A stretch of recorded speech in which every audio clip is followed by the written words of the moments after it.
6,000 টাকায় ফিক্সড আপনার জন্য, অনলি ফর ইউ। আচ্ছা ভাই, এক কাজ করি, সম্মান করি, চা খান চা খান। না ঠিক আছে, সমস্যা নাই, চা পরে খাবো না, দাও প্যাকেট করে দিয়ে দাও। ভাই কিছু লাগলে কিন্তু ফোন দিবেন, নগদ যা দিয়ামু। বুঝেন নাই, আপনি বড় ভাই, একটা সম্মান আছে না ভাই। চা খান চা খান। না না সমস্যা নেই। রিয়েলের দাম বেশি, এইটার দাম কি কম নি? টাহা তো টাহাই। কি অবস্থা ইমরান, ভালো আছো? হ ভাই, ভালোই আছি। ব্যবসা বাণিজ্য তো ভালাই করতেছো। এই চলতেছে ভাই, টুকটাক কোনো রকম। আচ্ছা শোনো, বাইরে একটা হেডফোন লাগে বুঝছো, একটা ভালো হেডফোন দাও তো। ভাই ফালাই দেওয়ানোর মতো হেডফোন তো এখন আমার কাছে নাই। হ্যাঁ কইলু কি এটা?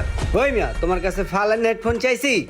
একটা ভালো হেডফোন দাও, যেটা মাথার ভিতর দিয়ে সাউন্ড ঢুকে যে মুড়ে দিয়ে বাইরে বোঝে চমলক একটা আছে না, ইয়ো ইয়ো ইয়ো ডিজে, ওরকম একটা হেডফোন দাও। যেইভাবে আঁকড়ায় ধরছে এখন, হেডফোন তো মনে হয়